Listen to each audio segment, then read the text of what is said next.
dalam rangka menjunjung tinggi keotentikan, kejernihan hadis Nabi sallallahu alaihi wasallam, maka para ulama riwayat hadis pun perlu dijelaskan kesalahan mereka.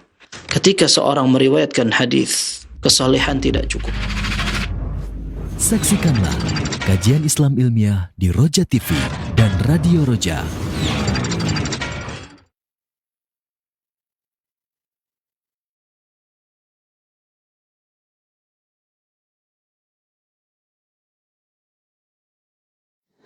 Bismillahirrahmanirrahim. Assalamualaikum warahmatullahi wabarakatuh. Ikhwatal Islam, azani Allahu wa iyyakum. Alhamdulillahirabbil alamin, hamdan katsiran thayyiban mubarakan fi kama yuhibbu rabbuna wa yarda, wassalatu wassalamu ala asrafil mursalin wa ala alihi wa ashabihi ajma'in wa man tabi'ahum bi ihsan ila yaumil qiyamah ba'du. Ikhwatal Islam, azani Allahu wa iyyakum, para pendengar, pemerhati dan sahabat Roja semuanya, dimanapun antum berada di kesempatan malam hari ini.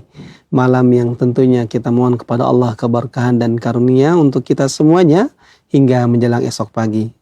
Dan tentunya kita juga bersyukur kepada Allah Subhanahu wa Ta'ala, pada malam hari ini kembali kita berkesempatan untuk menyimak satu kajian ilmiah dari pembahasan kitab Sahih Jami'us Shaghir yang insyaallah akan disampaikan oleh guru kita Al-Ustadz Al-Fadil Dr. MH Hasan Ayatullah MA hafizallahu ta'ala. Dan pada malam hari ini beliau membahas dengan tema cara yang benar dan cara yang salah dalam menasihati pemimpin. Kita akan simak kajian yang penuh dengan faedah ilmu yang akan kita dapatkan beberapa saat ke depan ini. Dan sebelum kita simak, kami informasikan terlebih dahulu kepada Anda semuanya, setelah kajian disampaikan, kami membuka sesi interaktif soal jawab. Bagi Anda yang ingin bertanya secara langsung, Anda dapat menghubungi kami di 0218236543 ataupun Anda dapat bertanya melalui chat WA di 0218236543. Nami khutai sama azani Allah wa iyyakum. Tanpa berlama-lama kita simak kajian ini, dan alhamdulillah Ustadz telah terhubung yang saat ini berada di studio Jember. Kita akan simak, dan kepada Ustadz kami persilakan, falyatafadhal maskuran.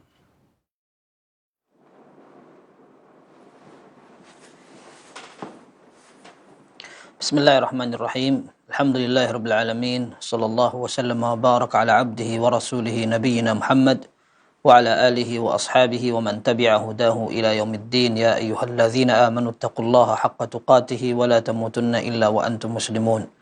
Ya ayyuhan nasu taqu rabbakumul ladzi khalaqakum min nafsin wahidah wa khalaqa minha zawjaha wa batha minhuma rijalan katsiran wa nisaa'a wattaqullaha alladzi tasaaluna bihi wal arham. إن الله كان عليكم رقيبا يا أيها الذين آمنوا اتقوا الله وقولوا قولا سديدا يصلح لكم أعمالكم ويغفر لكم ذنوبكم ومن يطع الله ورسوله فقد فاز فوزا عظيما أما بعد. Ikhwah sekalian, kaum muslimin dan muslimat, pemirsa Roja TV, pendengar di Roja, dan seluruh kaum muslimin yang mengikuti pengajian malam hari ini, semoga Allah Azza wa Jalla memberikan ilmu yang bermanfaat, amal yang mudah dan saleh, keberkahan pada umur, waktu, keluarga, harta, dan semua yang kita miliki. Ikhwah sekalian, kita akan membahas tentang salah satu sunnah cara Nabi sallallahu alaihi wasallam dalam bermuamalah. Kita tahu pembahasan akidah tidak hanya terpaku pada tauhid rububiyah, uluhiyah, dan asma' sifat. Sehingga kalau orang tidak ngaji yang itu, dia tidak belajar tauhid. Tetapi Islam ini sempurna, Islam ini lengkap. Pembahasan akidah yang diyakini kaum muslimin dan yang menjadi prinsip ahlus sunnah juga berkaitan dengan bagaimana seorang berinteraksi. Tentu tidak sama ketika kita berbicara antara sama lelaki dengan lawan jenis. Ketika kita berbicara dengan anak kecil, pemuda, atau orang yang lebih tua dari kita. Kalau kita berbicara dengan tetangga atau keluarga, pun masing-masing memiliki cara. Apalagi ketika kita melihat orang yang memiliki kedudukan di tengah masyarakat. Apalagi yang akan kita sampaikan adalah satu nasihat, masukan, dan mungkin justru ada nilai pengingkaran. Alias memang ini tidak cocok dengan asumsi kita, bahkan dengan cara syariat. Ketika kita akan sampaikan syariat yang benar, maka cara yang akan disampaikan pun harus benar. Dan itu barangkali akan bertentangan dengan banyak keyakinan orang atau hobi masing-masing pribadi. Ketika melihat, kenapa tidak langsung begini saja? Kenapa tidak begini saja? Kelamaan dan seterusnya. Islam sangat sangat memperhatikan maslahat yang besar. Bukan sekedar di waktu sesaat orang selesai dari tanggung jawab. Akan tetapi ketika seseorang bisa memperhatikan maslahat atau madarrah, keuntungan maupun kerugian yang ditimbulkan meskipun yang akan mendatang. Ini menjadi pertimbangan dan menjadi kaidah usul di dalam syariat Islam yang ditegaskan para ulama dalam berbagai disiplin ilmu. Akan tetapi berbeda penilaian maupun sikap orang yang tidak berilmu akan terlihat jauh dari kebijaksanaan. Maka kita ingin betul-betul menerapkan Islam dengan seutuhnya dan kita berharap kepada Allah agar kita bisa istiqamah, menerima kebenaran, kemudian kita dijaga oleh Allah luar dalam. Ya, fisik kita, keuangan keluarga, kemudian semuanya dijaga sebagaimana akidah kita, agama kita dijaga oleh Allah sampai kita menghadap Allah dalam keadaan ideal. Ya, dan ini dalam rangka merealisasikan firman Allah, wala tamutunna illa wa antum muslimun. Jangan mati kecuali dalam keadaan berserah diri. Maksudnya bagaimana? Kita berupaya terus-menerus untuk selalu menjadi pribadi yang sesuai dengan karakter itu. Sehingga pas mati, kita tidak berubah. Seperti itu. Dan ini berat. Inilah syariat. Ikhwas sekalian, sebelum itu kita akan membahas hadis tentang tempat yang Allah sukai dan Allah tidak sukai. Ya, ini hadis yang disebutkan dalam Sahih Al-Jami' As-Saghir dengan nomor 167. Ya, hadis nomor 167 disebutkan, hadis ini diriwayatkan oleh Abu Hurairah dan disebutkan dalam Sahih Muslim. Nah, disebutkan oleh penulis mim, maksudnya Sahih Muslim. Kemudian ada Hamim, itu maksudnya Imam Ahmad. Kaf artinya Al-Hakim dari sahabat Jubair ibn Mut'im radhiyallahu anhum ajma'in. Disebutkan bahwa Rasul sallallahu alaihi wasallam bersabda, "Ahabbul biladi ilallahi masajiduha." Tempat yang Allah sukai atau paling disukai adalah masjid-masjidnya. Wa abghadul biladi ilallahi aswaquha. Dan tempat yang paling Allah paling benci, paling tidak sukai adalah pasar-pasarnya. Disebutkan aswaq dalam bahasa Arab jamak dari kata-kata suq. Ya, kenapa pasar dikatakan suq? Karena dikatakan al-amti'atu tusaqu ilaiha, tempat barang-barang dagangan maksudnya dibawa ke tempat itu untuk diperjualbelikan, maka tempat itu dikatakan suq karena semua barang yusaqu, ya, dibawa ke tempat itu. Kemudian dua tempat ini dijadikan perbandingan. Di dalam hadis ini dijadikan perbandingan. Ada tempat yang Allah paling sukai, ada tempat yang Allah paling benci. Kenapa demikian? Karena ada beberapa karakter aktivitas yang mewarnai. Ya. Tidak semua, tetapi yang mewarnai. Ya, mewarnai tempat itu. Masjid Allah paling sukai. Karena tempat itu adalah asasut taqwa. Tempat dasar ketakwaan seseorang. Kemudian makanul qurbati wa ta'ah. Tempat untuk mendekatkan diri kepada Allah dan melaksanakan ibadah ketaatan. Termasuk tempat itu adalah tempat tenang, manzilur rahmah. Ini disebutkan oleh Al-Munawi dalam Faidul Qadir. Ya. Beliau mengatakan karena tempat itu adalah tempat bermuncul dan turunnya rahmat Allah. Dipakai kajian, dipakai membaca Al-Quran, berdoa, sholat. Bahkan dalam beberapa riwayat, Nabi SAW dalam Sahih Muslim menyatakan kepada para sahabat, di masjid jangan perlakukan seperti pasar. Nabi SAW menyatakan, wa iyyakum wahai syatil aswaq, jangan bawa-bawa kebiasaan teriak-teriak di pasar ke masjid. Ini ada adabnya. Baik. Kemudian kenapa pasar dibenci?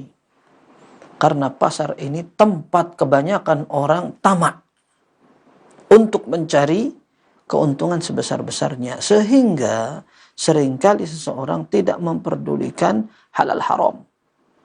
Ada yang khianat, artinya dia tidak mengindahkan perjanjian, atau mungkin dia mangkir dari perjanjian. Ada kerjasama dan dia ingin menang sendiri sehingga bohong, tidak menepati janji. Ada pula orang ghish, curang. Ini menjadi warna, dan kalau orang bilang rahasia umum sampai timbangan-timbangan itu dicek, ya, lalu ketahuan viral, dan itu sampai istilahnya masyarakat ngerti ini kan hanya temporer, artinya orang kadang-kadang meriksa, kadang-kadang enggak, dan mereka pun tahu itu kapan kira-kira yang paling cocok untuk meriksa. Orang yang diperiksa juga ngerti, oh ini ternyata lagi diperiksa, tapi kalau pas nggak diperiksa bagaimana, sehingga kecurangan menjadi warna di dunia perpasaran, ya. Kemudian teriak-teriak, bahkan ada yang bersumpah dengan nama Allah, wallah ana beli dengan harga sekian, demi Allah ini begini, ana lihat di sana, dan seterusnya, sampai Nabi Shallallahu Alaihi Wasallam menyatakan celaka banget orang yang menjadikan sumpahnya kebiasaan, sampai setiap jualan mesti sumpah, ketika beli mesti sumpah. Nah, kalau tidak sumpah tidak apa-apa dan gampang aja. Kenapa harus sumpah dimurahkan nama Allah hanya untuk mendapatkan kepentingan dunia sekali? Sehingga sampai Al-Munawi rahimahullah mengatakan pasar itu mamlakatu ahli dunia, ya, singgasana maupun kerajaannya orang-orang cari dunia. Betul, memang Allah Azza wa Jal menjadikan pasar sebagai tempat untuk mencari penghasilan, kasbur rizq, ya, untuk mencari keuntungan dan menghasilkan nafkah. Akan tetapi untuk orang yang tidak takut kepada Allah, maka ketamaan dia menghasilkan dunia ini sampai melupakan akhirat. Coba lihat sifat yang Allah berikan untuk masjid. Ketika Allah Azza wa Jal menceritakan tentang masjid, maka Allah Azza wa Jal mengatakan, rijalun la tulhihim tijaratun wala bay'un an dzikrillahi wa iqamis salati wa ita'iz zakat, dalam surat An-Nur, ketika menceritakan tentang masjid-masjid yang dipakai untuk beribadah kepada Allah. Di situ ada orang-orang yang ingat Allah. Mereka tidak terkecoh, tidak terlupakan ketika mereka jual dan beli, tapi tetap masih bisa sholat, mengingat Allah subhanahu wa ta'ala, dan ingat akhirat. Dan ini disebutkan dengan sebuah pujian, bukan untuk mayoritas. Ketika orang-orang juga justru diberikan sifat yang berbeda. Ya'lamuna zahiran minal hayatid dunya wa hum 'anil akhirati hum ghafilun. Dalam surat Ar-Rum itu kebanyakan orang ngerti dunia, tapi dalam akhirat mereka lengah. Ya, sehingga tempat masjid dan pasar memiliki dua karakter yang berlawanan. Dalam Sahih Muslim, sahabat Salman Al-Farisi radhiyallahu anhu pernah mengatakan, in istata'ta alla takuna awwala man yadkhulus suq.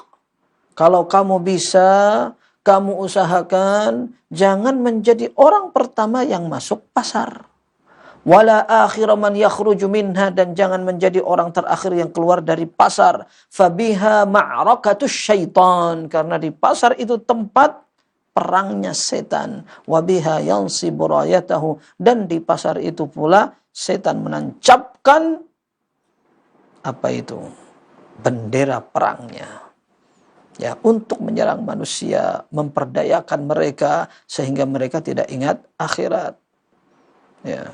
Dan tidak semua orang yang melakukan kecurangan, dusta, bahkan ya segala macam lah, bukan semua orang tidak tahu tentang hukumnya, apalagi riba, apalagi gharar. Ya, gharar itu artinya tidak jelas. Banyak hal-hal yang sifatnya tanda tanya di situ. Lakukan aja, kalau nggak gini gimana untungnya, seterusnya. Kalau kita berbicara tentang praktek-praktek yang ada keharamannya di dalam jual beli, banyak para ulama sampai nyusun dalam buku fikih. Al-Hafidz Ibnu Hajar dalam kitab Bulughul Maram mengumpulkan dalil-dalil, hadis-hadis yang berkaitan dengan bai' wasyira. Ya, jual beli. Dan beliau katakan bahwa yang paling disukai Allah, yang paling bagus, wa kullu bai'in mabrur. Setiap jual beli yang mabrur. Tidak hanya haji yang mabrur, bahkan jual beli pun ada yang mabrur. Mabrur yang apa? Yang tidak ada dosa-dosanya. Kita sering mendengar hadis Nabi sallallahu alaihi wasallam, ni'mal malus salih lirrajulis salih. Harta yang baik jika dimiliki oleh orang yang baik. Tidak melanggar syariat. Digunakan untuk hal yang sesuai dengan syariat.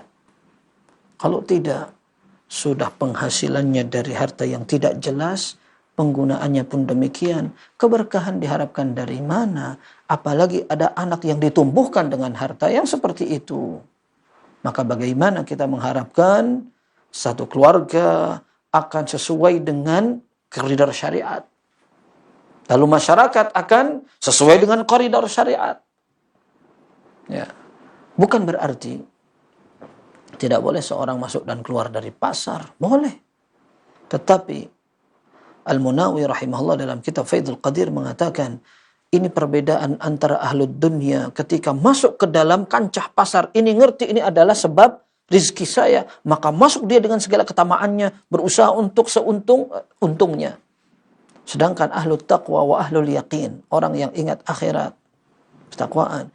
Ketika masuk dia tetap berusaha untuk menjaga batasan-batasannya. Nabi SAW masuk ke pasar.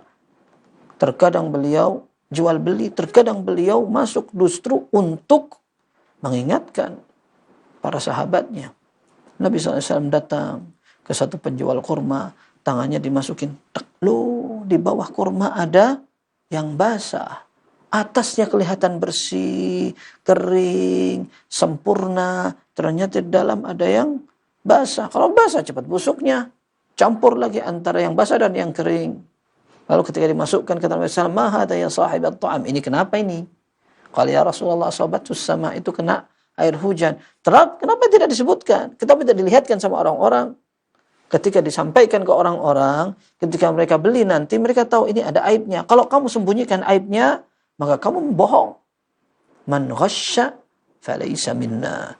Yang bohong bukan termasuk golongan kami. Curang bukan termasuk golongan kami. Nabi SAW masuk untuk mengingatkan itu. Para sahabat masuk. Sebagian sahabat masuk untuk mengingatkan orang-orang pasar agar mereka zikir dan takbir. Seperti beberapa waktu yang lalu ketika kita membahas tentang 10 hari pertama bulan Dzulhijjah dalam Sahih Bukhari disebutkan Abu Hurairah, Abdullah bin Umar radhiyallahu anhum ajma'in keliling ke pasar takbir agar orang-orang pasar ingat, oh iya ini hari mulia. Dimakmurkan dengan takbir. Tapi ada sebagian sahabat masuk pun berjual beli. Sampai seperti Abdurrahman bin Auf radhiyallahu an, ketika masuk pasar sebentar saja langsung menghasilkan sampai langsung bisa menikah dengan waznu nawatin min dhahab, bisa memberikan mahar dengan satu butir kurma tapi dari emas. Ya, baru beberapa hari pindah dari Makkah ke Madinah, jualan langsung bisa begitu. Ada seorang sahabat namanya Urwah al-Bariqi radhiyallahu an, ketika diberi oleh Nabi SAW amanah, ini kayak saya kasih 1 dinar, kamu beli kambing untuk kurban. Datang ke pasar, beliau tahu bagaimana cara menawar dan tempat mana yang pas untuk beli kambing, bukan dari 1 dinar dari 1 dinar menjadi 1 kambing, bahkan dia bisa membeli dengan 2 ekor kambing. 1 dinar tadi dapat 2 ekor kambing. Setelah itu, yang 1 ekor kambing dijual lagi dengan harga 1 dinar. Pulang ke Nabi SAW, ya Rasul, nih kambing antum dan ini dinar 1 yang antum kasih tadi dapat. Maka Nabi SAW mengerti, oh ini Urwah al-Bariqi adalah orang yang pintar dalam jual beli. Maka didoakan oleh Nabi SAW dengan keberkahan.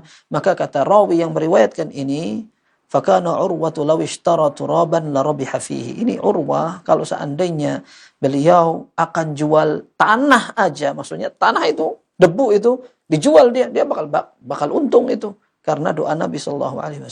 Maksudnya dulu para sahabat juga jualan, gak ada masalah. Tetapi ketamaan, keserakahan, bahkan pengkhianatan, kemaksiatan yang disebutkan di dalam pasar itu yang harus dihindari. Harus dijadikan batasan ya. Kalau orang tahu syariat dia harus hati-hati. Termasuk pembahasan yang penting. Ini sering ditanyakan, kalau seandainya ada tempat yang berkumpul di dalam satu wilayah, yang satu Allah paling sukai, yang satu Allah paling murkai. Contohnya masjid di tengah pasar. Atau ada pasar di dekat masjid. Pasar itu kan tidak harus seperti pasar yang kita ketahui, tempat yang banyak lalu kita masuk pintunya ada. Tidak harus. Ini maksudnya adalah tempat jualan. Ya, kalau seandainya ada toko-toko yang sedikit itu bisa hukumnya seperti pasar. Tapi maksudnya seandainya ada tempat yang memang berdekatan antara pasar dengan masjid. Masjid dipakai Jumatan, dipakai sholat 5 waktu, kecuali kalau pasar itu tutup, kemudian masjid itu ikut tutup. Tetapi kalau seandainya masjid itu hanya dekat dengan pasar sehingga dipakai untuk sholat 5 waktu. Bahkan sebagian masjid di dalam pasar dan dipakai Jumatan. Atau masjidnya di lantai 2, lantai 1-nya pasar. Ini banyak. Ya, ini banyak yang seperti itu. Maka jawabannya, kata para ulama, masing-masing memiliki hukum tersendiri. Ya, ketika sudah sampai masjid, maka dia memperlakukan, menyikapi masjid itu seperti hukum-hukum syariat dalam masjid. Sehingga ketika masuk, dia mendahulukan kaki kanan. Ketika datang bulan, tidak masuk ke dalam masjid. Tidak boleh jual beli di masjid, meskipun masjid di tengah pasar, dan seterusnya. Baik. Kemudian, hadis ini juga seperti yang kita sampaikan pada pertemuan sebelumnya, menunjukkan bahwa Allah Azza wa Jalla memiliki sifat mencintai dan memiliki sifat membenci. Ya, dan tidak perlu ditakwil. Tidak perlu ditafsir macam-macam kan. Allah kok cinta, Allah kok benci. Kayak seperti sifat manusia. Kita katakan tidak mesti yang disebutkan dengan bahasa Arab yang difahami apa adanya oleh bangsa di kala itu agar tidak disangka sama dengan manusia, akhirnya ditakwilkan yang justru tidak difahami makna itu oleh bangsa Arab sebelumnya. Ya. Baik. Ini hadis yang pertama dan kita akan masuk pada hadis kedua yang berkaitan dengan cara menasihati waliul amr. Pemimpin, pemerintah atau pejabat. Ketika kita akan menyampaikan nasihat dan kita berharap semoga Allah Azza wa Jalla memberikan satu kondisi yang ideal di tengah masyarakat muslim.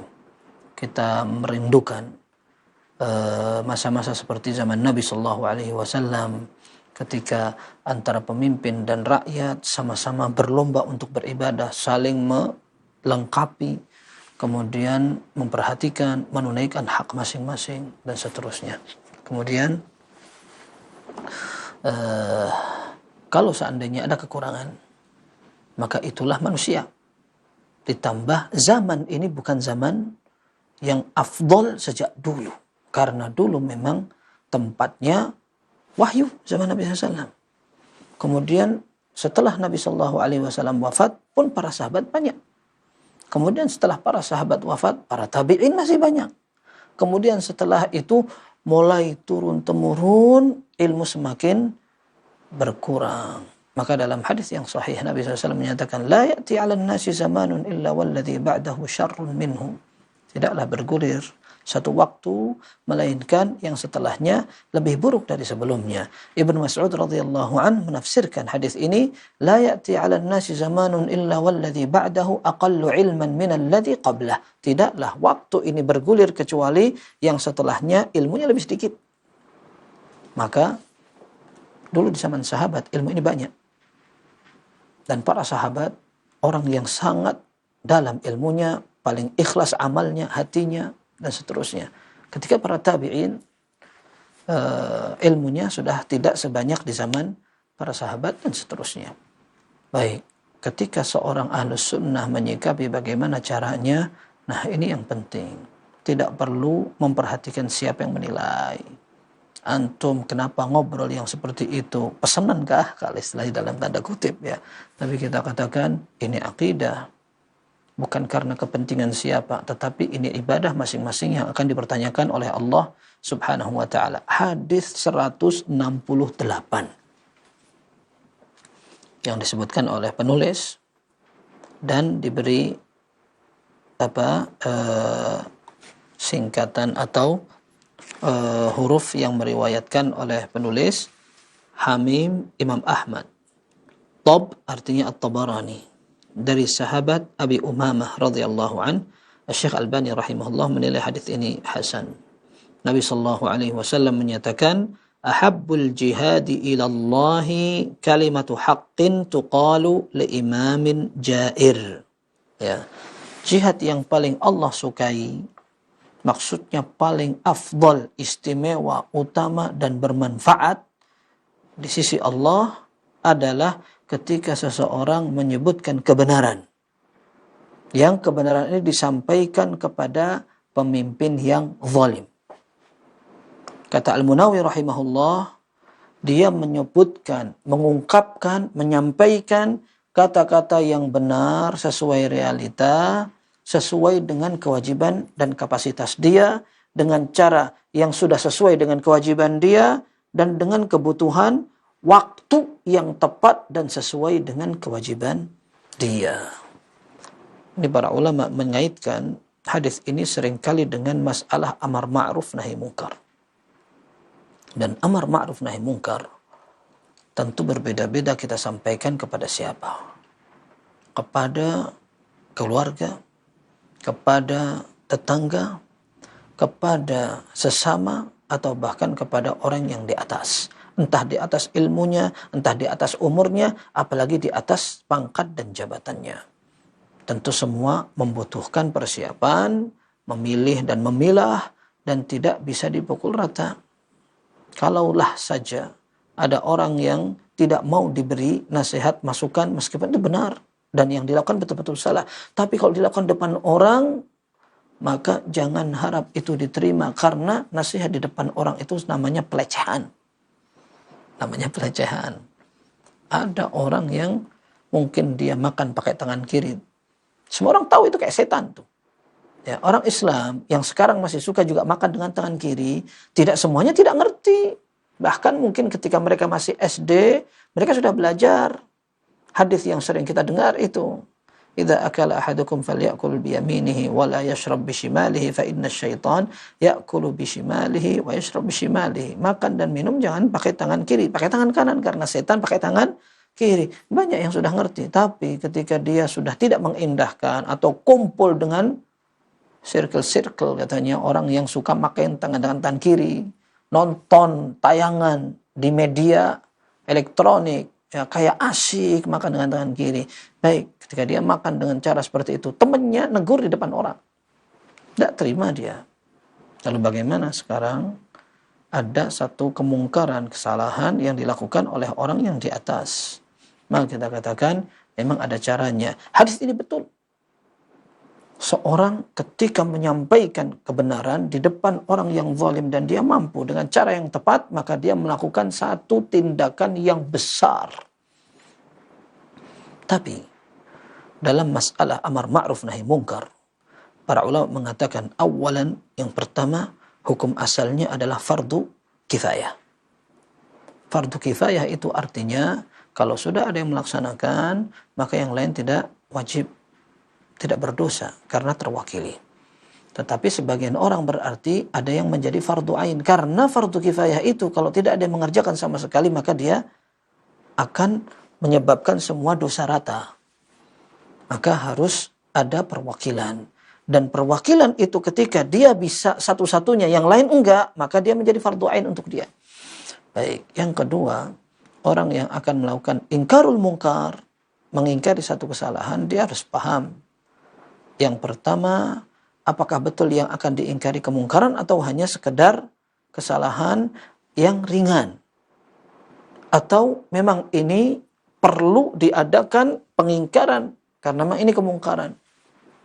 Nah, kemudian dia harus tahu juga apakah cara ini tidak menimbulkan mafsadah yang lebih besar atau kerusakan, kerugian yang ditimbulkan. Para ulama mengatakan kalau ada kemungkaran dan diingkari, ternyata setelah ada pengingkaran, maka kemungkaran itu menjadi lebih parah. Bukan hanya hilang, bukan hanya berkurang, tapi bahkan tetap ada yang lebih jelek, lebih gede. Maka pengingkaran itu salah dan tidak perlu diteruskan. Ya, tentu orang tidak bisa sekedar meraba-raba atau menyangka-nyangka, tetapi dia bisa mempelajari, ya, mengambil pelajaran dari beberapa kasus yang sudah. Maka ketika ada penyembahan selain Allah di dalam Al-Quran, kalau seandainya realita ini diingkari ternyata menimbulkan celaan kepada Allah, maka ini harus dihindarkan. Wala tasubbul ladzina yad'una min dunillah fayasubbullaha adwan bighairi ilm. Jangan kalian cela orang-orang yang menyembah berhala dan selain Allah, karena kalau kamu cela mereka, maka mereka akan mencela Allah. Dan mencela Allah ini adalah sebuah realita yang berbahaya. Maka ketika seorang ingin menasihati pun demikian. Dia harus mempertimbangkan apakah kira-kira nasihat dia bisa menimbulkan mafsadah atau tidak.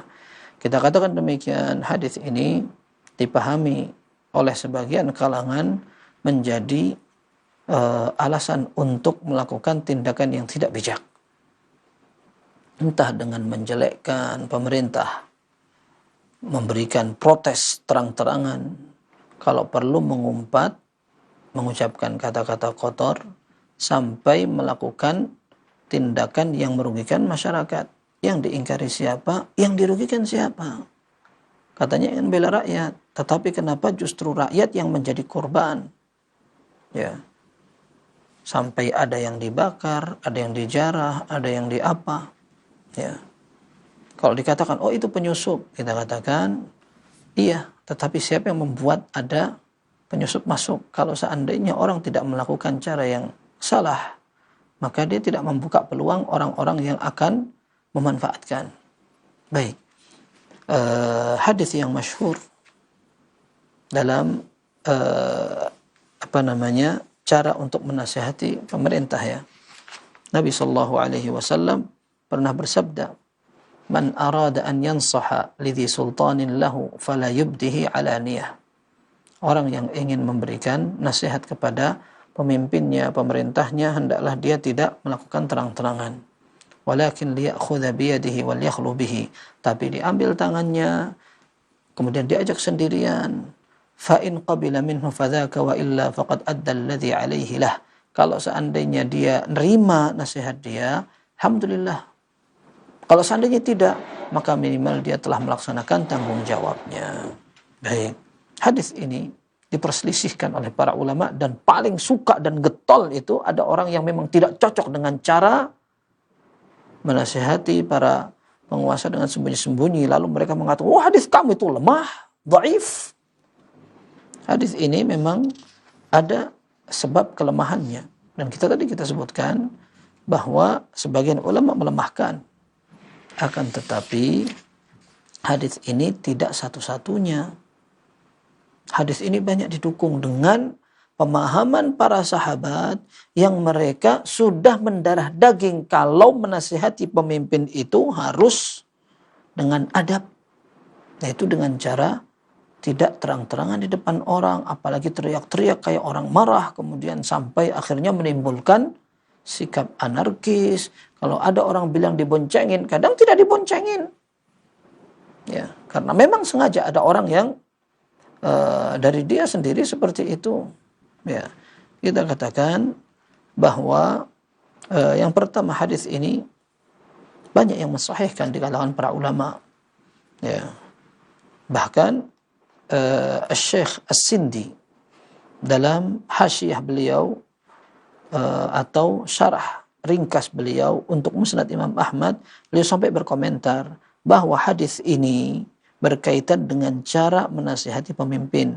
Beliau mengatakan nasihatus sultani yanbaghi an takuna fi sirri la bainal khalq. Ini As-Sindi rahimahullah dalam syarah atau hasyiyah Musnad Imam Ahmad, beliau mengatakan dalam penjelasan hadis ini ditegaskan menasihati pemimpin itu harus sembunyi-sembunyi, tidak di depan khalayak ramai.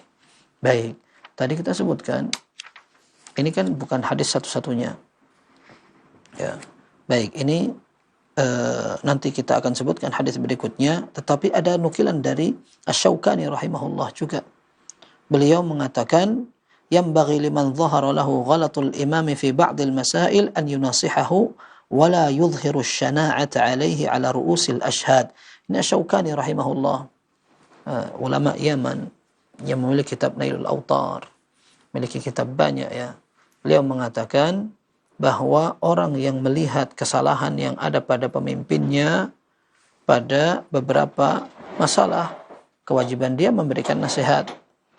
Tetapi caranya bukan dengan memperlihatkan aib-aibnya, kata-kata kotor di depan khalayak ramai pula, begitu. Ini perkataan Asy-Syaukani ya, bukan perkataan beberapa kalangan yang dikatakan selalu dekat dengan kepentingan ya, tetapi ini adalah cara para ulama dalam menasihati ya.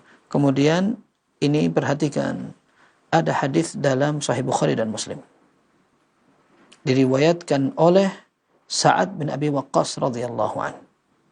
Beliau cerita, a'ta Rasulullah sallallahu alaihi wasallam rahta. Nabi sallallahu alaihi wasallam pernah membagi rampasan perang kepada beberapa orang. Ya. Lalu dikatakan, fataraka Rasulullah sallallahu alaihi wasallam minhum rajulan lam yu'tih. Tahu-tahu ada beberapa orang yang tidak dikasih oleh Nabi SAW. Wa ana jalisun fihim, kata Sa'ad, aku duduk di tengah mereka. Waktu pembagian itu aku ada di situ. Kok ada orang yang aku anggap soleh, dia nggak dapat. Mestinya dia berhak untuk mendapatkan pembagian itu, tapi kenapa enggak? Maka kita lihat di sini, qala fataraka Rasulullah sallallahu alaihi wasallam min rajulan salih, rajulan lam yu'tih wa huwa a'jabuhum ilai. Orang itu menurutku orang yang paling berhak, paling bagus, mestinya didapat. Kenapa enggak? Faqumtu ila Rasulillah sallallahu alaihi wasallam fasarartuhu. Maka aku berdiri, aku mendekat ke Nabi SAW dan aku bisikin. Faqultu ya Rasulullah, malaka an fulan, wallahi inni la arahu mu'mina. Ya Rasul, kenapa antum enggak kasih dia? Demi Allah, aku melihat dia orang beriman. Maka Nabi SAW menjawab, awam muslimah. Kenapa kamu enggak ngomong dia muslim aja? Kenapa kamu ngomong beriman? Mukmin itu tazkiyah atau rekomendasi yang tinggi. Kenapa kamu kasih rekomendasi kayak kamu paling paham sama orang itu? Bilang aja dia muslim, gitu maksudnya. Maka ini sampai beberapa kali dilakukan oleh Sa'ad. Sa'ad nggak sabar. Kenapa orang ini soleh menurut anggapan anak, kenapa nggak dapat? Padahal yang lain dapat. Mestinya dia lebih berhak untuk dapat. Sampai diulang berkali-kali kata-kata itu. Lalu Nabi Shallallahu Alaihi Wasallam menjawab, Inni la'u'tir rajula wa ghayrahu ahabbu ilayya minhu aw wa ghayruhu ahabbu ilayya min khasyata an yukabba fin nari ala wajhi. Aku sengaja. Ada beberapa orang yang aku kasih dan orang lain mestinya dia lebih aku sukai, tapi aku tidak kasih dia. Kenapa yang dikasih malah yang tidak lebih aku sukai? Aku khawatir orang ini Islamnya nggak kuat, nanti malah murtad lagi. Biar tidak murtad lagi, aku kuatkan iman dia dengan motivasi duit dulu. Sengaja itu kata Nabi Sallallahu Alaihi Wasallam. Baik, pelajarannya apa? Pelajarannya ketika Sa'ad bin Abi Waqqas radhiyallahu an, beliau tahu ini pengen aku kasih masukan Nabi Sallallahu Alaihi Wasallam. Tapi caranya bagaimana? Dideketin, kemudian dibisikin. Ya, dibisikin. Maka dalam riwayat ini Al-Imam An-Nawawi rahimahullah memberikan kesimpulan, fihi ta'addubu ma'al kibar wa annahum yusarruna bima kana min babit tadhkiri lahum wat tanbihu wa nahwahu. Beliau mengatakan di dalam pelajaran hadis ini ada anjuran untuk sopan kepada orang yang lebih besar kedudukannya, umurnya, ilmunya. Kemudian di sini juga ada perintah untuk melirihkan, menyembunyikan sesuatu yang dinilai nasihat atau masukan. Ya, masukan untuk memberikan peringatan atau teguran kepada mereka. Cara dan adabnya adalah dengan tidak terang-terangan. Baik, ini hadis kedua dalam Sahih Bukhari dan Muslim. Dan ini menjadi kebiasaan para salaf. Ya, para salaf. Kemudian berikutnya hadis yang ketiga. Ya, disebutkan dalam Sunan At-Tirmidzi, Babul Fitan atau Abwabul Fitan, ada seorang pejabat di kalangan Bani Umayyah. Dan dulu antum tahu bahwa dinasti Bani Umayyah ini memang banyak dikritik oleh masyarakat. Setelah mereka mendapat tampuk kekuasaan dari bergulirnya waktu Khulafaur Rasyidin selesai, kemudian diganti Hasan bin Ali, kemudian setelah itu Hasan bin Ali mundur, akhirnya tampuk kekuasaan pindah ke dinasti Bani Umayyah, kemudian mulai bergulir itu pimpinan-pimpinan maupun gubernur-gubernurnya, sampai akhirnya salah satu dari mereka ada yang naik mimbar podium untuk berorasi. Ternyata pakaiannya tipis. Pakaiannya tipis. Langsung ada salah seorang yang namanya Abu Bilal Mirdas ibn Uddiyah. Disebutkan biografi orang ini, dia adalah seorang khawarij. Abu Bilal ini bilang, "Unzuru ila amirina yalbasu thiyab al-fussaq." Dia bilang kepada siapa? Kepada orang-orang yang hadir ketika sang amir atau gubernur ini naik mimbar untuk berorasi, entah itu orasi politik atau yang lain. Tapi yang jelas orang Khawarij ini ingin memberikan kritikan. Maka dia mengatakan, coba lihat pimpinan kita itu pakai pakaian tipis kayak orang fasik. Karena memang orang-orang saleh dari dulu ya dikenallah pakaiannya mungkin lebih nutup, tidak menunjukkan lekukan tubuh. Kemudian meskipun laki-laki, artinya memang ada model-model baju yang dikenal ini tidak dipakai oleh orang-orang saleh misalkan. Tapi sekarang pembahasannya ketika sang amir menggunakan baju yang seperti itu, dikritik terang-terangan di depan orang. Lihat nih, amir kita ini pakai pakaiannya orang-orang fasik. Waktu itu ada seorang sahabat yang hadir di situ, namanya Abu Bakar radhiyallahu an. Beliau mengatakan, "Uskut, diam kamu.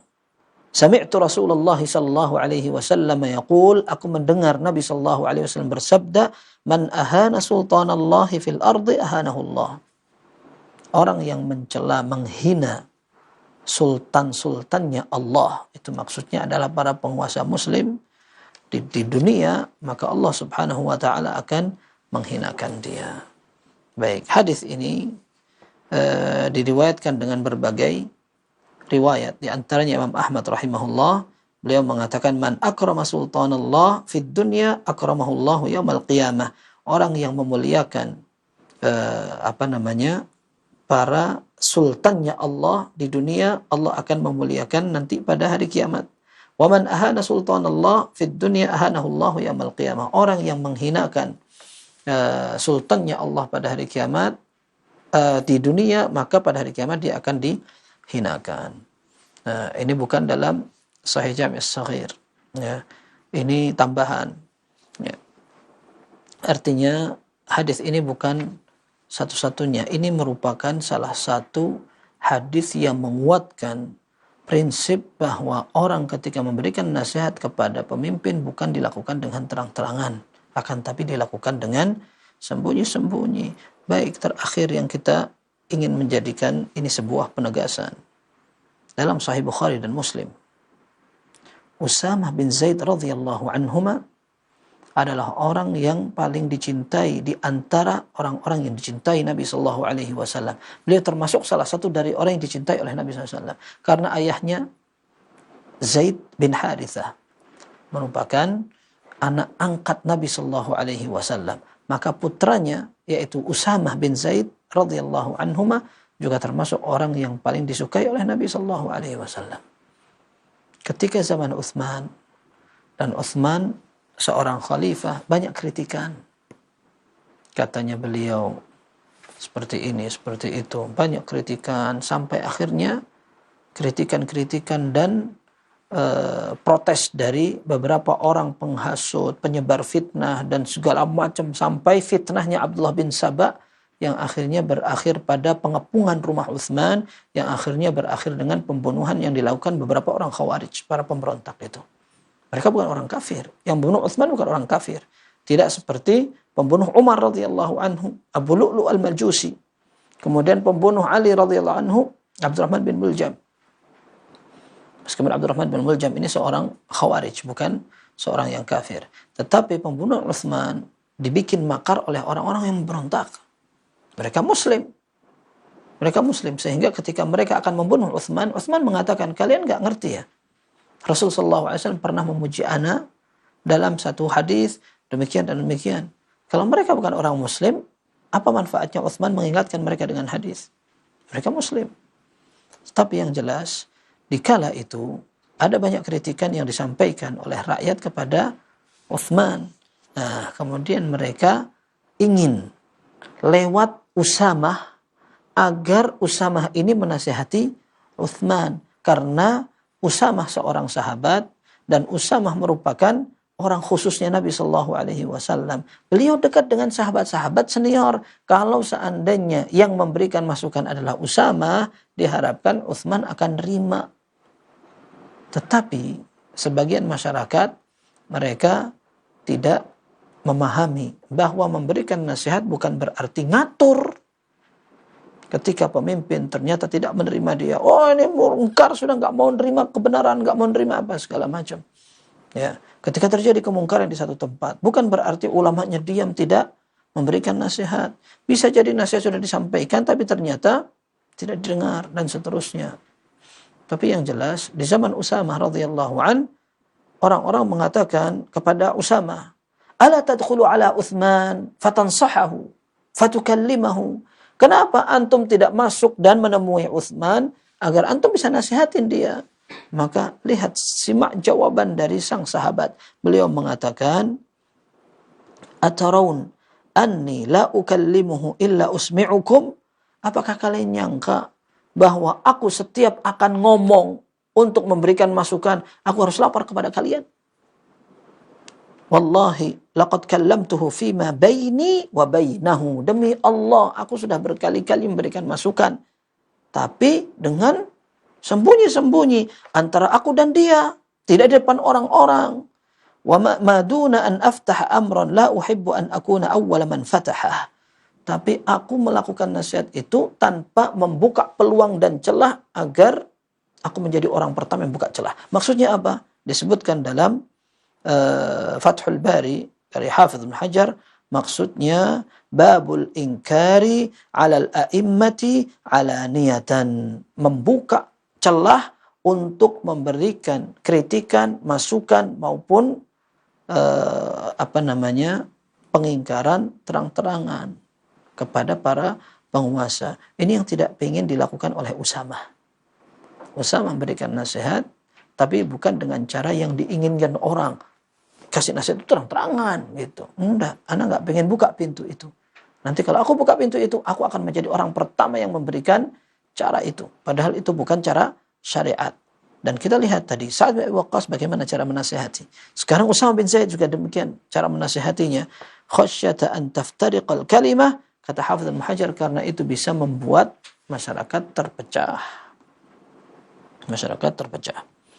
Kemudian disebutkan dalam nukilan dari Al-Qadhi Iyadh, beliau memiliki syarah Sahih Muslim, beliau mengatakan muradu Usamah annahu la yaftahu bab al-mujaharati bin nakiri 'ala al-imam lima yukhsha min 'aqibati dhalik. Maksud Usamah adalah beliau tidak mau membuka peluang untuk terang-terangan memberi pengingkaran karena akan menimbulkan permusuhan dan akibat yang berbahaya dari perbuatan itu. Bal yatalattafu bihi wa yansahuhu sirra fadzalika ajdaru bil qabul. Bahkan cara yang benar adalah berlemah lembut, kemudian memberikan nasihat dengan sembunyi-sembunyi, karena yang seperti itu akan lebih bisa terima. Baik, kalau seandainya orang sering mengatakan, gimana kita memberikan nasihat? Kita nulis surat, apakah akan sampai? Nunggu open house, kita nggak bisa deket-deket, gimana mau kasih nasihat? Kita katakan, seorang tidak wajib untuk memberi nasihat. Yang memberi nasihat adalah orang yang mampu. Maka kita katakan tadi bahwa memberikan nasihat atau amar ma'ruf nahi mungkar untuk kemampuan masing-masing. Kita tidak akan melakukan sesuatu di atas kemampuan kita. Ya. Kalau kita nggak mampu ya sudah, kita akan ma'dzur atau dimaafkan. Tapi orang-orang yang bisa memberi nasihat, tidak memberi nasihat, mereka yang berdosa. Maka jangan memaksakan diri. Ya, jangan memaksakan diri. Apalagi sampai tidak perhatian dengan cara syar'i. Sehingga akan menimbulkan madarrah atau kerusakan yang lebih besar. Dan ketika kita berbicara tentang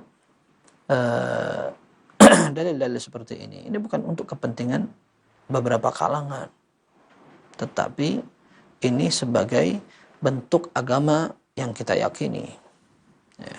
Maka tanpa mempertimbangkan maslahat apa yang kita dapat atau kepentingan apa yang kita dapat, akan tapi inilah syariat. Dan ini dalilnya kita baca tadi, dan juga penjelasan para ulama. Baik, intinya pada hadis yang ke-168 kita katakan itu betul bahwa seorang yang ingin menjelaskan kebenaran di depan seorang pemimpin yang zalim adalah suatu usaha yang membutuhkan perjuangan, dan insya Allah ada pahalanya. Tetapi caranya harus tepat, bukan dengan justru menimbulkan mafsadah atau kerusakan yang lebih besar. Baik, hadis yang berikutnya, hadis yang ke-169. Ya, hadis ini disebutkan oleh penulis yang meriwayatkan adalah Hamim bin Imam Ahmad, kemudian Imam Bukhari. Ya, dari sahabat Al-Miswar ibn Makhramah dan Marwan ma'an. Ya, disebutkan Nabi sallallahu alaihi wasallam bersabda, "Ahabbul hadithi ilayya asdaquh." Kata-kata yang paling aku sukai adalah kata-kata yang paling jujur. Hadis ini sebenarnya panjang. Nabi sallallahu alaihi wasallam sampaikan kepada orang-orang Hawazin. Hawazin ini penduduk yang tadinya kafir.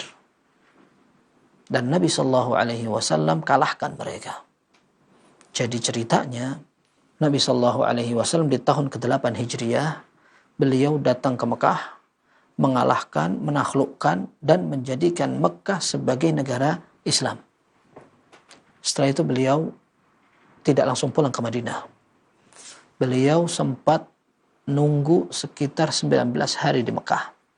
Karena ada pasukan setelahnya, yaitu Hawazin dan Thaqif.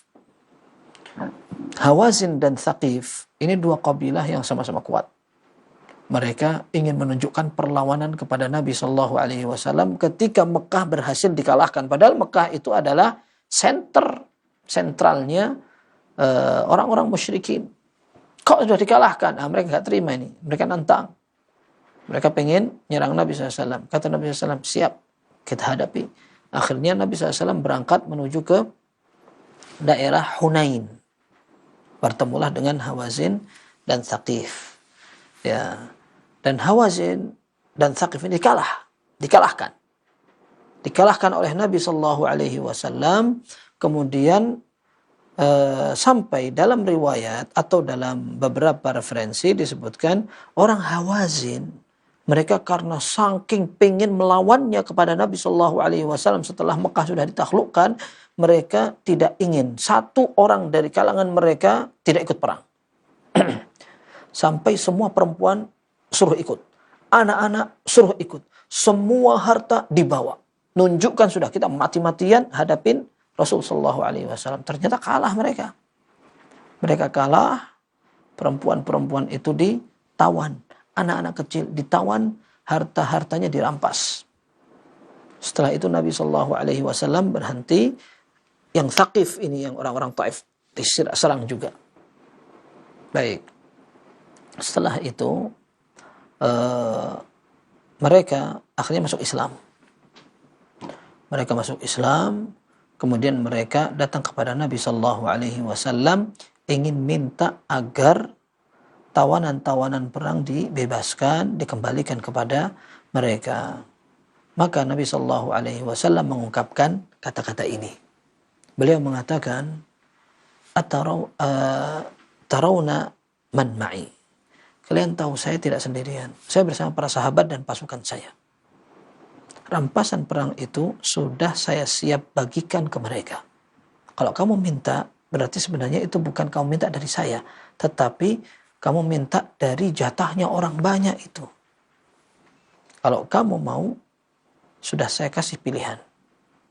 Lalu beliau mengatakan, kamu bisa milih semua tawanan yang kamu minta. Atau kamu milih duit, harta. Pilihannya dua saja. Tapi kamu nggak boleh ngambil semuanya. Karena memang dalam penjelasan hadis ini, orang-orang Hawazin yang sudah masuk Islam, mereka minta agar semua dikembalikan ke mereka. Tapi Nabi SAW mengatakan nggak bisa. Saya hanya akan kembalikan salah satu dari dua pilihan yang kamu bisa tentukan. Apakah kamu minta tawanan aja atau kamu minta duit aja. Terserah.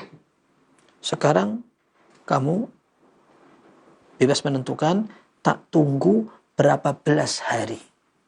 Silahkan tentukan. Nah ini ada dalam Sahih Bukhari. Ya. Ini disebutkan dalam kisahnya Miswar ibn Makhramah. Ini yang meriwayatkan kan Miswar ibn Makhramah. Anna Rasulullah sallallahu alaihi wasallam qama hina ja'ahu wafdu Hawazin muslimin. Ketika orang Hawazin akhirnya kalah, kemudian mereka masuk Islam, mereka datang melobi kepada Nabi sallallahu alaihi wasallam, fasa'aluhu an yarudda ilaihim amwalahum wa sabyahum. Mereka ingin rampasan perang maupun tawanan-tawanan dikembalikan total kepada mereka karena mereka sudah masuk Islam. Faqala lahum Rasulullah sallallahu alaihi wasallam ma'i man tarawun. Beliau mengatakan kepada mereka, kamu tahu kan saya sama siapa? Saya sama para sahabat dan para tentara. Wa ahabbul hadithi ilayya asdaquhu. Aku paling suka berkata jujur. Tidak ada kata-kata yang lebih aku sukai daripada kejujuran. Aku akan ngomong jujur dan kalian harus jujur. Artinya sekarang pilihan ini akan aku berikan kepada kamu dan inilah satu-satunya pilihan. Satu-satunya pilihan. Kamu ambil. Kalau tidak, jangan ada usaha untuk mengkhianati. Ana nggak suka. Ini dalam penjelasan hadis itu. Maka Nabi Shallallahu Alaihi Wasallam menyatakan, "Fakhtaru ihdat ta'ifatain." Kalian silahkan pilih antara dua pilihan. Imma sabya wa immal mal. Kamu mau harta? Ambil. Kamu mau tawanan-tawanan yang sekarang sudah di tangan kami? Ambil. Karena tawanan-tawanan itu menjadi haknya para tentara. Perempuan-perempuan, anak-anak yang tidak ikut perang, mereka semua jadi rampasan perang. Kemudian, waqad kuntu sta'naitu bikum, dan aku sudah memberi kalian pilihan dan tak tungguin pilihanmu apa. Wa kana anzarahum Rasulullah sallallahu alaihi wasallam bid'a asyrata lailatan hina qafala min at-Taif. Dan Nabi SAW sudah sempat sebenarnya, orang Hawazin ini duluan ini perangnya nggak bareng sama yang di Taif. Hawazin sudah dikalahin dulu sama Nabi SAW, kemudian terjadilah negosiasi tadi. Nabi SAW mengatakan, sudah, kamu tak kasih dua pilihan. Mau milih duit, harta kalian semua, atau memilih rampasan-rampasan perang. Ya, tak kasih tanggung atau ditunda harinya beberapa belas hari. Tak pergi ke Taif dulu beresin orang-orang yang di Taif. Nanti kamu pilih yang mana. Maka Nabi SAW menyatakan, kan sudah tak kasih jeda waktu. Nah, kemudian disebutkan falamma tabayyana lahum anna Rasulullah sallallahu alaihi wasallam ghairu raddin ilaihim illa ihda at-ta'ifatayn qalu fa inna nakhtaru sabiyana. Maka ketika mereka menyadari kayaknya Nabi sallallahu alaihi wasallam tidak bakal memberi maaf sudah.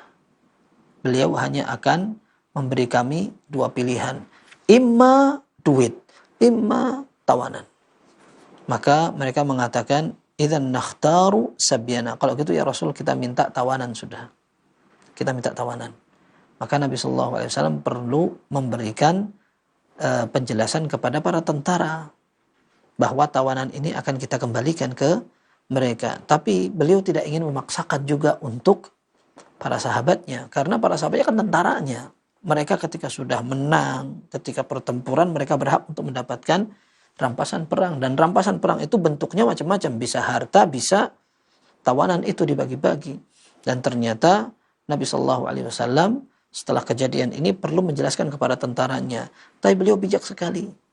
Beliau mengatakan kepada mereka, amma ba'du fa inna ikhwanakum. Ini beliau sampai memulai dulu khutbahnya dengan fa'athna 'ala Allah bima huwa ahlu thumma qala. Beliau memuji Allah seperti kebiasaan khutbahnya, lalu mengatakan, amma ba'd fa inna ikhwanakum qad ja'una ta'ibin. Wahai kaum muslimin, sungguhnya saudara kalian Hawazin yang tadi kita kalahkan sekarang sudah taubat, mereka sudah masuk Islam dan mereka datang. Ya, mereka sekarang datang. Wa inni qad ra'ait an arudda ilaihim sabyahum. Dan aku sudah menerima taubat mereka. Aku terima dan aku sudah menilai kayaknya kita akan mengembalikan rampasan perang dan tawanan kepada mereka. Maksudnya tawanan aja, bukan hartanya. Maka beliau mengatakan, "Faman ahabba minkum an yutayyiba dzalika falyaf'al." Kalau ada di antara antum mengikhlaskan jatah-jatah antum mendapatkan tawanan itu, kalian kan masing-masing sudah akan dapat tawanan. Tawanannya apa? Ada tawanan perempuan atau tawanan anak-anak kecil. Nah, ini jatah kalian. Tapi kalau kalian mau ikhlaskan, sudah anak kembalikan aja begitu, maka silahkan, itu pilihan kalian. Tapi dikatakan, "Waman ahabba minkum an yakuna ala hadhihi hatta nu'tiyahu iyyahu min awwali ma yufi'u Allahu alaina falyaf'al." Tapi kalau ada sebagian kalian mengatakan, enggak lah, anak tetap pengen dapat jatah anak, ya sudah, nanti anak akan kasih, tapi jangan yang sekarang. Yang sekarang ini, tawanan-tawanan ini tetap kembalikan. Nanti begitu Allah akan memberikan kepada kita rampasan-rampasan perang, meskipun tanpa ada perlawanan, nanti tak kasih kepada kalian langsung. Artinya Nabi SAW tidak ingin mengecewakan para sahabat. Ketika sudah perang dan mereka sudah tahu nanti ini akan dapat rampasan perang, oh tiba-tiba nggak jadi, malah dikembaliin gitu. Nah, kata Nabi SAW, sudah yang mengembalikan karena diikhlasin, silahkan. Tapi kalau ada orang yang pengen tetap dapat jatah, siap, akan saya tabungkan. Yang sekarang dikembalikan, nanti kalau ada rampasan perang lagi, nanti akan anak kasih dia, ganti yang ini. Gitu. Faqala an-nas, qad tayyabna dzalika ya Rasulullah. Maka orang-orang kebanyakan, para sahabat mengatakan, ya Rasul, kita sudah ikhlaskan semuanya. Kita sudah ikhlaskan. Kemudian Rasul sallallahu alaihi wasallam menyatakan, "Inna la nadri man adzina minkum fi dzalika mimman lam ya'dzan farja'u hatta yarfa'a ilaina 'urafa'ukum amrakum." Kata Nabi SAW, Anda nggak ngerti siapa di antara kalian yang ridho, yang rela, yang mau mengikhlaskan, atau siapa yang tidak. Sudah gini saja. Masing-masing dari pasukan ini kembali ke perkemahannya. Masing-masing dari kalian kan ada pembesar-pembesarnya. Silahkan rundingan. Para pembesar ini mendatangi anak buahnya, bertanya kepada mereka satu persatu, siapa aja yang mau mengikhlaskan jatah rampasan perangnya, siapa yang tidak. Dicatat, ditulis, kemudian dilaporkan kepada Nabi Shallallahu Alaihi Wasallam untuk diberikan jatah masing-masing. Kemudian disebutkan, faraja'an nasu fakallamahum 'urafa'uhum thumma raja'u ila Rasulillah sallallahu alaihi wasallam fa akhbaruhu annahum qad tayyabu wa adzinu.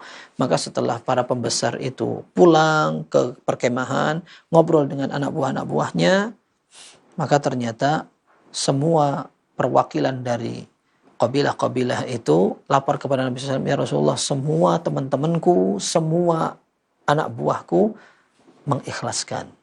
Maka Nabi Shallallahu Alaihi Wasallam pun akhirnya mengembalikan tawanan-tawanan itu. Dalam Sunan Abi Dawud dan Nasai ada beberapa orang yang memang tidak mau. Ya. Tapi mayoritas para sahabat mau. Ketika melihat Nabi Shallallahu Alaihi Wasallam mengikhlaskan, akhirnya mengembalikan tawanan itu, maka mereka langsung ikut Nabi Sallallahu Alaihi Wasallam. Dan ini merupakan cara para sahabat untuk mengikuti petunjuk Nabi Shallallahu Alaihi Wasallam. Dikatakan dalam Sunan Abi Dawud dan Nasai dari hadis Amr bin Al-As radhiyallahu an, faqala Rasulullah Shallallahu Alaihi Wasallam, fama kana li wa li bani Abdul Muttalib fahuwa lakum. Nabi Shallallahu Alaihi Wasallam bilang kepada orang Hawazin, saya akan bilang kepada sahabat dulu, ke teman-temanku, aku akan tawarkan kepada mereka. Apakah mereka akan ikhlaskan atau tidak? Kalau diikhlaskan ya sudah, berarti tawanan kalian ambil gratis. Tapi kalau seandainya mereka pengen tetap mendapat jatah, maka aku akan berikan ganti untuk mereka.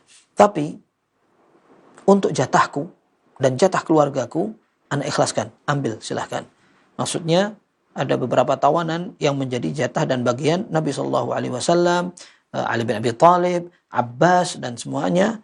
Untuk jatah keluarga besar Abdul Muttalib, tawanan-tawanan itu kita kembalikan kepada kamu sekarang. Begitu. Begitu melihat Nabi SAW mengikhlaskan jatahnya, para sahabat pun langsung ngikut-ngikut.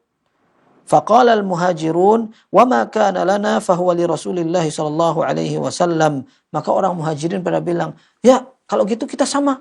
Semua jatah untuk orang-orang muhajirin kita ikhlaskan, kita kembalikan semua, kita halalkan langsung. Gitu. Orang Ansar enggak mau kalah. Wa qalatil ansar ma kana lana fahuwa li Rasulillah sallallahu alaihi wasallam. Yang menjadi jatah kami juga kita kembalikan semuanya. Gitu. Maka ada beberapa orang dia tidak mau seperti itu. Dia ingin tetap dapat jatahnya. Tapi mereka kebanyakan orang-orang Arab Badui yang dikenal dengan keras wataknya. Kemudian mereka adalah orang-orang yang tamak kepada harta. Ini mereka sebagian sahabat memang. Tetapi mereka agak beda pendirian, karakter dan bawaannya. Karena mereka memang tinggal di Badiah.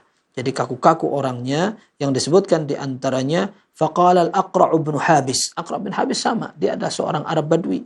Dia mengatakan amma ana wa Banu Tamimin fala. Kalau aku dan Bani Tamim, maksudnya kabilah aku, enggak, kita tetap pengen dapat jatah kami.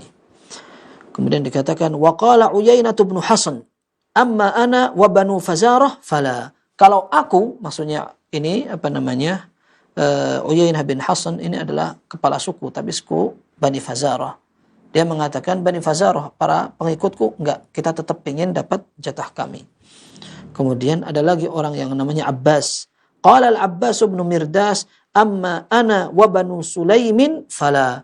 Dan aku dan seluruh pengikutku yaitu Banu Sulaim juga tidak mau untuk seperti itu. Kita tetap ingin jatah kami, tetapi ini beda. Yang ketiga ini, Banu Sulaim, mereka menyelisihi pimpinan mereka. Maka di dalam hadis ini dikatakan faqamat Banu Sulaimin faqalu kadzabta ma kana lana fahuwa li Rasulillah sallallahu alaihi wasallam. Mereka mengatakan kamu ngawur ngomongnya, dusta kamu. Kita semua Banu Sulaim sepakat apa yang kami dapatkan kita ikhlaskan lagi, kita kembalikan seperti Nabi sallallahu alaihi wasallam. Faqala Rasulullah sallallahu alaihi wasallam ya ayyuhan nas ruddu alaihim nisa'ahum wa abna'ahum faman tamassaka min hadzal fai'i bi syai'in falahu sittu fara'idha min awwali syai'in yufi'uhu Allah azza wa jalla alaina. Kata Nabi sallallahu alaihi wasallam, wahai kaum muslimin, bebaskan semua tawanan, kembalikan para wanita dan anak-anak kepada mereka, dan nanti orang yang pengen dapat jatah tetap, kalau sudah kita dapat rampasan berikutnya, insya Allah akan aku ganti, kata Nabi Sallallahu Alaihi Wasallam. Dan ini menunjukkan kebanyakan sahabat seperti itu. Mereka ketika melihat Nabi Sallallahu Alaihi Wasallam memiliki satu pilihan, mereka ingin langsung ikuti. Mereka ingin langsung menerapkan pembuktian ittiba', mengikuti sunnah Nabi Sallallahu Alaihi Wasallam. Semoga kita bisa meneladani mereka. Wallahu a'lam bis-shawab. Sallallahu wasallam wa barak ala abdihi wa rasulihi nabiyina Muhammad wa alihi wa sahbihi ajma'in. Walhamdulillahirabbil alamin.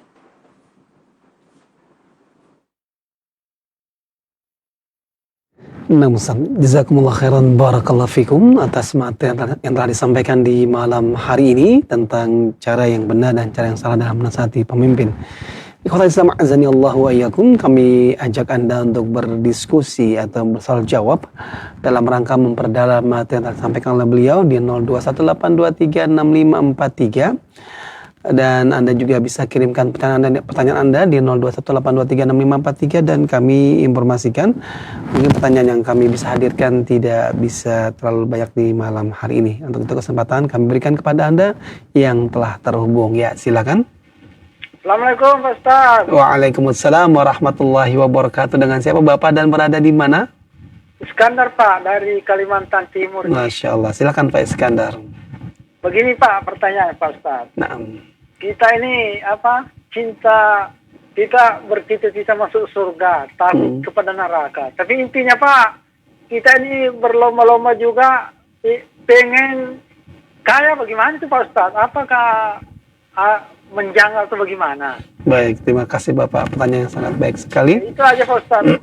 Tolong dipaparkan. Assalamualaikum warahmatullahi wabarakatuh. Waalaikumsalam warahmatullahi wabarakatuh. Memadukan antara harapan ingin mendapatkan cita-cita masuk surga Pak ya, dengan mimpi ingin menjadi orang kaya di dunia. Baik, silakan kepada Ustadz memberikan jawaban.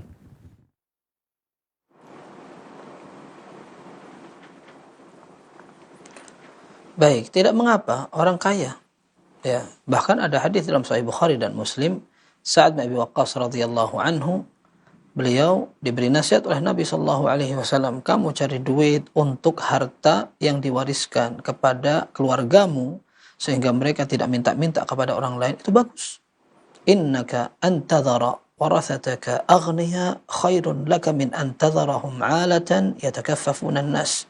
Kalau kamu kaya kemudian kamu tinggalin harta yang banyak untuk ahli warismu sehingga mereka tidak minta-minta, itu bagus daripada kamu tinggalkan mereka miskin sehingga suka minta-minta kepada orang.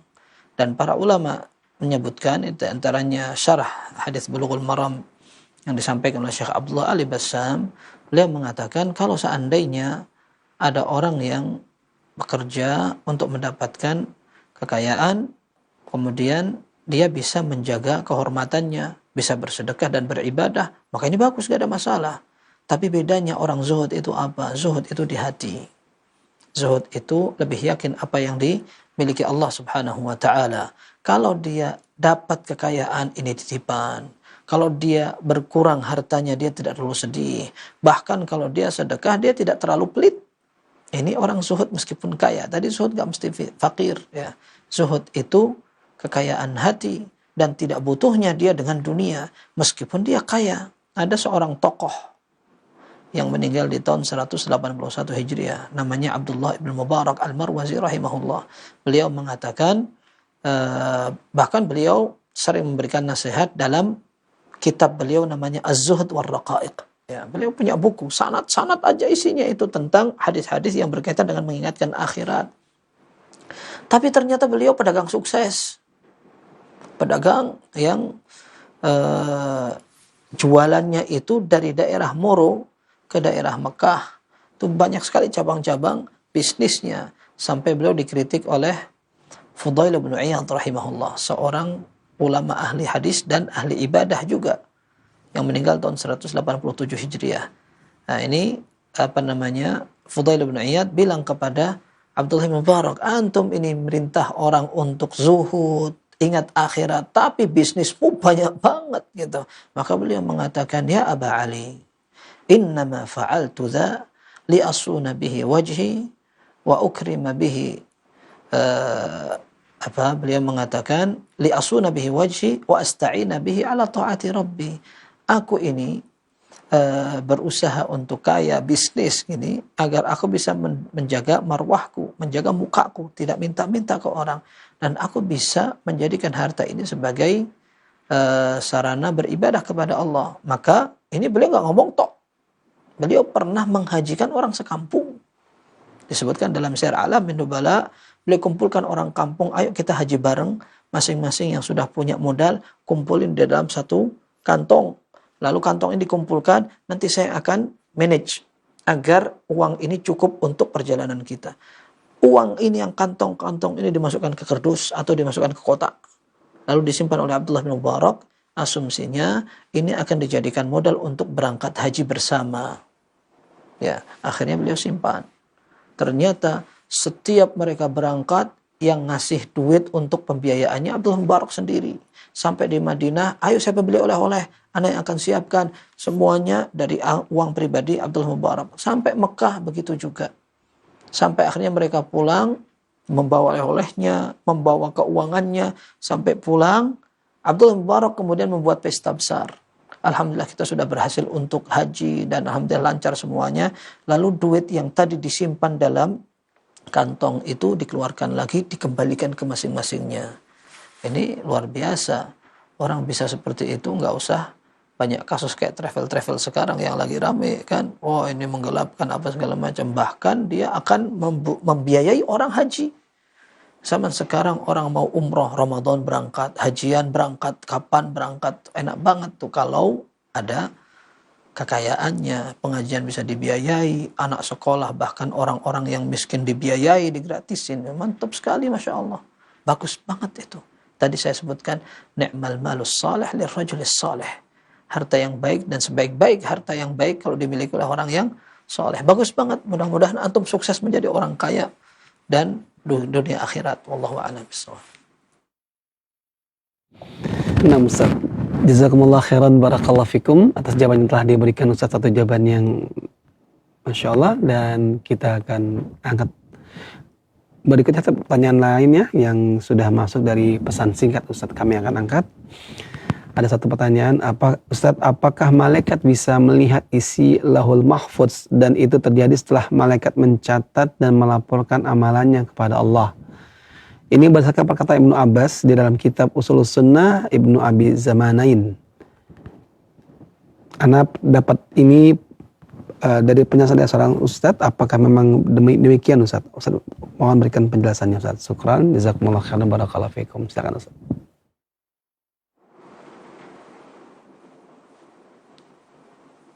Wallahu a'lam bahwa malaikat tidak ngerti apa yang ada di isi Lauh Mahfuz. Akan tetapi mereka mengetahui apa yang sudah dicatat. Mereka yang dicatatan mereka. Mereka tahu. Tapi kalau di Lauh Mahfuz tidak. Dan semua yang ditulis oleh Allah Subhanahu wa taala sudah selesai semua dan nanti akan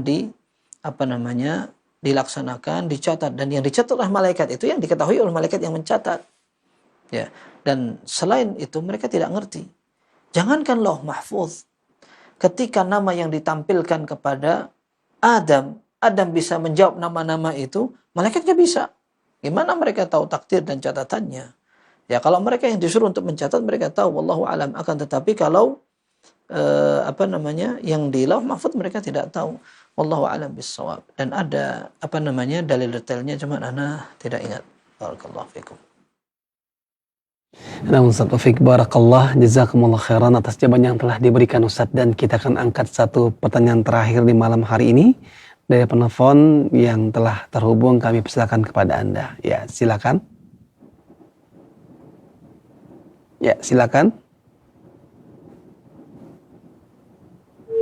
Baik, terputus Ustaz, kita akan angkat kembali dari penanya lainnya. Baik, satu pertanyaan Ustaz dari pesan singkat yang sudah masuk Ustaz. Ini pertanyaan kita di malam hari Ustaz. Assalamualaikum warahmatullahi wabarakatuh. Ustaz izin bertanya, apakah ciri-ciri dari faham sururi atau khawarij dan ikhwanul muslimin, apakah yang mengkritik pemerintah atau berdemo sudah keluar dari Ahlussunnah Ustaz? Jazakumullah khairan barakallahu fikum, dari penanya di Makassar Ustaz. Silakan Ustaz.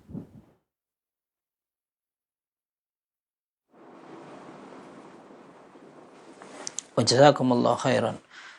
Kita katakan bahwa tidak penting apakah mereka keluar atau tidak, tetapi kita tahu bahwa perbuatan itu salah.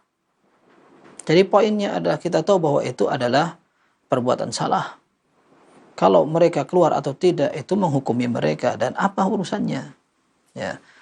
Sehingga yang lebih kita katakan tindakan itu salah dan diingkari oleh ulama salaf.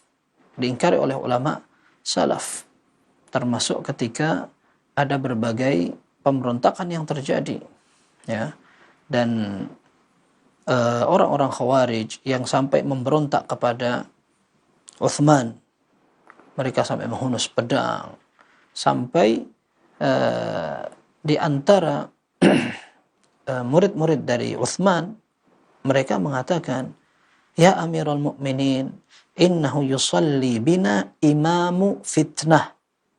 Wahai Amirul Mukminin, yang menjadi imam kami sekarang di solat fardu ini adalah imam fitnah, karena yang mimpin orang-orang Khawarij itu. Kita mau solat, wa inna lana taharraj, kita sampai nggak enak banget mau solat di belakang mereka. Maka kata Utsman radhiyallahu anhu, as-salatu awwalu ma yaf'alu bihil muslimun, atau awla ma yaf'aluhul muslimun. Beliau mengatakan solat itu adalah tindakan yang paling bagus dilakukan oleh orang-orang beriman. Kalian tetap sholat sana. Gitu. Artinya yang terpenting adalah kita tahu bahwa tindakan itu salah dan kita tidak mengikuti. Ya. Adapun mereka keluar atau tidak dari koridor Ahlus Sunnah, ini tidak terlalu penting. Ya. Yang penting kita tahu bahwa Ahlus Sunnah tidak seperti itu. Wallahu a'lam bishawab. Nah Ustaz, jazakumullah khairan barakallahu fikum atas jawaban yang telah diberikan Ustaz, dan pertanyaan dari penanya melalui WhatsApp adalah akhir dari jumpa dari sesi soal jawab Ustaz. Dan sebelum kita akhiri pertemuan yang penuh dengan faedah ilmu ini, kami meminta kepada Ustaz menyampaikan ikhtitam. Silakan Ustaz.